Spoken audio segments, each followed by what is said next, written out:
crois qu'on a fait un excellent exercice qui nous permet de dire que ça a été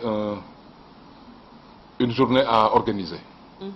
Malgré que, évidemment, aujourd'hui, on ne parle plus de Covid, mais nous avons compris que ça peut être un excellent prétexte pour adresser la problématique des crises sanitaires, mais au-delà, réfléchir ensemble sur juste la problématique des crises. Nous l'avions conçu comme ça, et cet exercice a été bien partagé, et je crois que toutes les réflexions sont allées dans ce sens. C'est pourquoi d'ailleurs, certains sont sortis carrément des TDR, parce qu'ils ont vu des implications, d'autres implications qu'il fallait prendre en charge.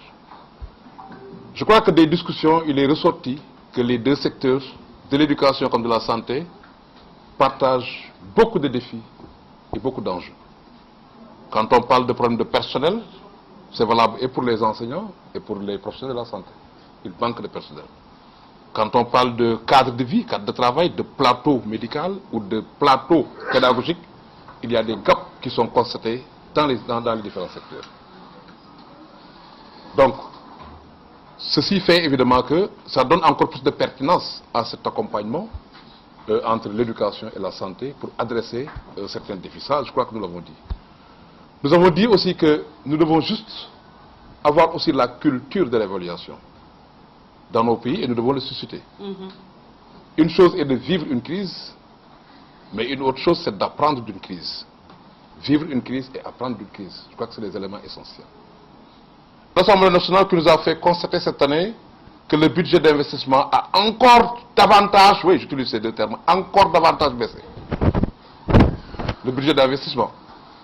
On a mis une enveloppe importante pour l'éducation, mais ce qui va se préoccuper de ce que le virus nous a dit, ça a fortement baissé. Moins de 10% pour le budget d'investissement.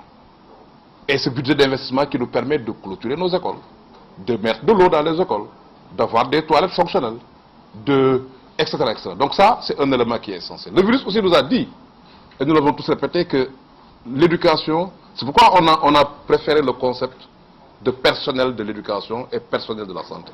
Il nous a dit que l'enseignant a besoin aussi d'être appuyé du point de vue numérique. Tout à l'heure, le président me disait, écoute, cet outil informatique, c'est l'affaire des jeunes. C'est eux qui le maîtrisent mieux.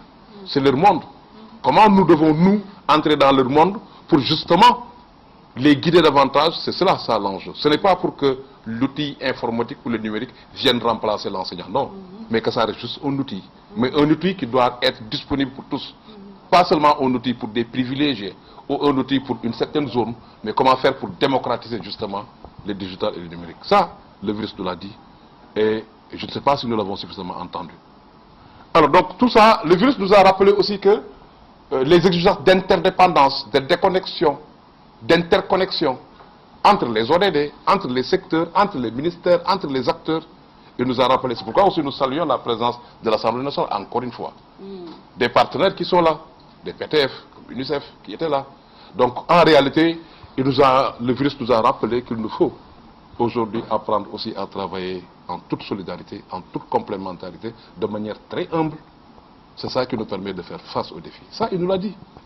Il faut que le parent d'élève se dise, je suis important, mais sans l'enseignant, je n'avancerai pas. Que le syndicaliste se regarde aussi devant le miroir et se dise, écoutez, je suis syndicaliste, je peux arrêter le système, je peux mener telle grève, mais écoute, je ne peux absolument rien réussir sans une ONG, par exemple, etc. Que l'ONG se dise, etc. Donc, cette interrelation qui doit exister entre les décideurs, que ce soit le ministère de l'Éducation, l'Assemblée nationale, nos autres ONG, les organisations communautaires de base, les organisations d'enseignants, les organisations de parents d'élèves, il faut que chacun se dise et sente évidemment ces interrelations qui doivent exister. Ça, je crois que nous l'avons retenu et il faudrait qu'on puisse travailler dessus.